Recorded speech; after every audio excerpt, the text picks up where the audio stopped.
अपन channel SCS Mithila के करू subscribe और बेल बटन जरूर दबा दिया ताकि हर खबर सबसे पहले पहुंचा अहां तक। मोतिहारी में इंडिया गठबंधन के उम्मीदवार के जितावे के लेल एक बैठक कल गेल।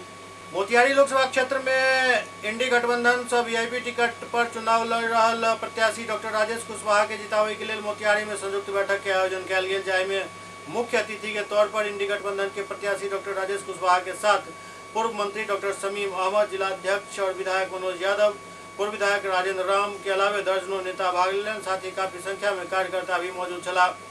सब कार्यकर्ता अपन प्रत्याशी के जोरदार स्वागत कलन।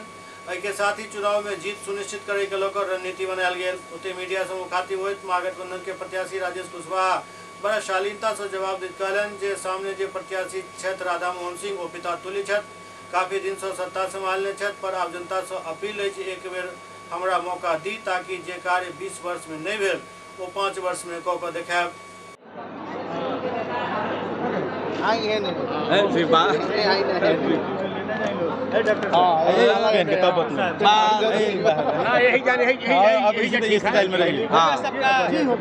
महागठबंधन की बैठक हुई, किस तरह का निर्णय लेगा कि कंपनी होगी, क्या होगा, किस तरह से चुनाव लड़ेंगे? किस तरह से चुनाव लड़ेंगे वो तो हम और हमारे कार्यकर्ता के बीच की बात है। क्या मुद्दा क्या होगा? मुद्दा जो आदमी पिछले 30 साल से जो काम नहीं किया है वो 5 साल में करके दिखाएंगे। अब इसमें आप पूछेंगे क्या क्या बताएंगे, ये तो गलत बात है। आप सीधे बोल दिए कि जो 30 साल में नहीं किया होंगे 5 साल में करके दिखाएंगे। बहुत जनता बहुत उम्मीद के साथ सब जगह उम्मीदवार खुद अपने टिकट मांगता है, ठीक ना। ये चंपारण का लोग के डिमांड पे मुझे टिकट दिया गया है। क्या होगी? क्या एक तरफ 30 साल के अनुभवी नेता, हाँ और दूसरी तरफ आप युवा हैं। देखिए मैं बता रहा हूँ, वो चंपारण के गार्जियन है, मेरे भी गार्जियन है। अगर पिता पिता होता है, अगर बेटा पिता से तुलना करे ये गलत बात है। वो बड़ा हमेशा है, बड़ा रहेंगे। अब हमारा काम है, हम उनके लड़का हैं, हमारा काम है कि हम अपने विचार से चाहे अपने बुद्धि विवेक से काम करेंगे। प्राथमिकता क्या होगी जीतने के बाद, ये बताइए? स्वास्थ्य, शिक्षा और बहुत तरह की किसान की जो समस्या है, बेरोजगारी, यही होगा। दूसरा क्या होगा? क्या सामाजिक न्याय के लोग हैं और दूसरे धारा में आप देख रहे हैं कि इस देश में 10 साल से जो शासन कर रहे हैं ये लोग हैं। पहले जब आए इन्होंने 2014 में क्या क्या इन्होंने झांसा दिया, क्या क्या इन्होंने नहीं कहा। काला धन लाएंगे, 15-15 लाख खाते में देंगे, हर साल 2-2 करोड़ नौकरियां देंगे, लेकिन कुछ पूरा नहीं हुआ। फिर 19 में आए, तरह के झांसा किए, लेकिन अभी तक कोई पूरा नहीं हुआ। आज जो देखेंगे आप, आपके का निशाना यही है कि हम संविधान को बदल दें। तो ये देश जब आजाद हुआ, हमारे गार्जियन, हमारे पूर्वजों ने जो लड़ाई लड़ करके इस देश को आजाद करके हम लोगों को दिया है, इसकी इस दिशा को बचाना है और यहाँ की सभ्यता और संस्कृति को बचाना हम लोगों के हाथ में है। आप देखेंगे ये जब से बीजेपी की सरकार बनी है तब से क्या स्थिति बन गई है, किस तरह के बीज बोए जा रहे हैं समाज में।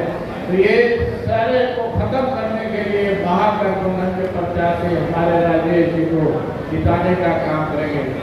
आज अभी से हम जाकर के लग जाए, एक बूथ पर रख करके हम आज से काम करेंगे। बचाने की लड़ाई है और इसमें सब लोगों को अहम भूमिका होने की जरूरत है। अहम भूमिका ला करके हम लोग इनको दिलाने का काम करेंगे। आप देखेंगे जब हमारे नीतीश चाचा साथ में थे, 17 महीना में जो हमारे तेजस्वी जी ने जो आह्वान किया था 2020 में कि हम पहली कैबिनेट की बैठक में 10 लाख नौकरियां देंगे और बात हम लोग 17 महीना के अंदर में 5 लाख नौकरियां देने का काम किया। और जिस शिक्षा का क्या स्थिति था, हमारे चर्चा करते हैं कि सब काम हम करते हैं, तो आप तो 18 साल से थे, शिक्षा का क्या स्थिति था, स्वास्थ्य का क्या स्थिति था, किसी हॉस्पिटल में डॉक्टर नहीं पहुंचते थे। ये आपका घर का पैसा नहीं है, ये जनता का पैसा का दुरुपयोग हो रहा है। आपसे चलने वाला बिहार नहीं है। तो ये हम अभी देश की लड़ाई लड़ करके उसके बाद से हम बिहार की सत्ता पर काबिज होंगे और तब जाकर के हमारे यहाँ के लोगों का कल्याण होगा।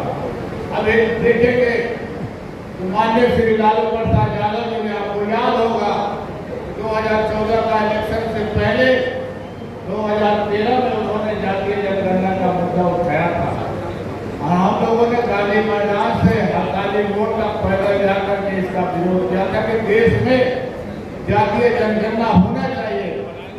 और हमारे माननीय उप मुख्यमंत्री तेजस्वी प्रसाद यादव जी जब सरकार में थे तो उन्होंने ये जातीय जनगणना करा करके यहाँ के लोगों को ये दिखाने का काम किया कि किस जाति की कितनी संख्या है, यहाँ पे भीख मांगने वाले लोग कितने हैं, किस जाति के लोग कितने हैं, इनकी आर्थिक स्थिति क्या है, सारे जाति धर्म के लोगों में गरीबी परसेंटेज कितने हैं।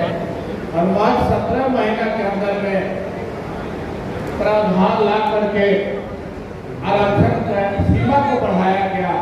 तो ये सब काम हो रहा है, ये गारंटी होती है। ये गारंटी की सरकार बनाने के लिए देश और बिहार दोनों के लिए हम लोगों को जरूरी है। तो आज